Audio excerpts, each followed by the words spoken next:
Inaantabayanan na ang pagdating ni US President Barack Obama para sa kanyang 2 araw na pagbisita sa bansa. Mahigpit ang ipinatutupad na seguridad sa Ninoy Aquino International Airport kung saan lalapag eroplanong sinasakyan ni Obama. At mula sa NAIA may ulat on the spot si Pia Arcangel. Pia. Ivan, nandito nga tayo sa Ninoy Aquino International Airport sa Terminal 3 kung saan mahigpit nga ang seguridad na ipinatutupad para sa nakatakdang pagdating ni US President Barack Obama mamayang 1:30 ng hapon.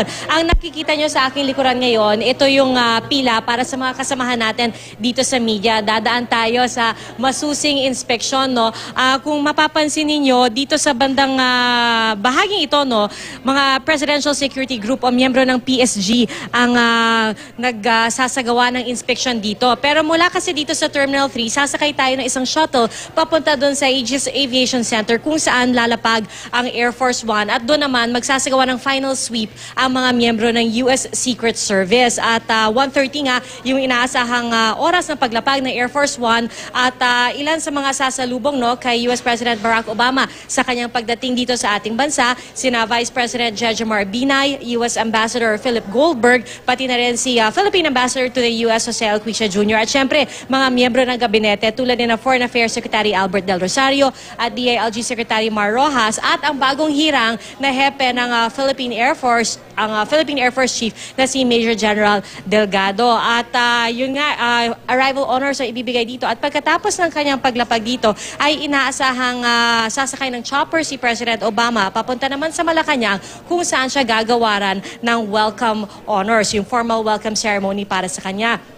At abiso lang din, Ivan, para dun sa ating mga kababayan na may mga flight ngayong araw.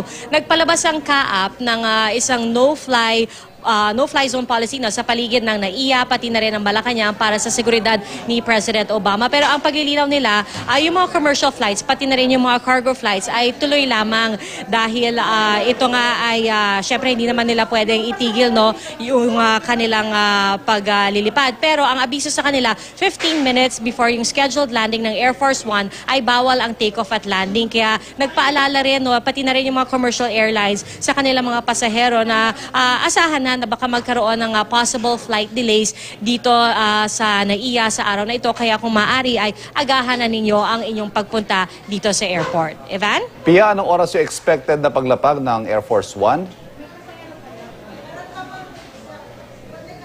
Sorry, Evan, pakiulit yung tanong. Yes, Pia, anong oras yung expected na paglapag ng Air Force One at on time ba ang paglapag?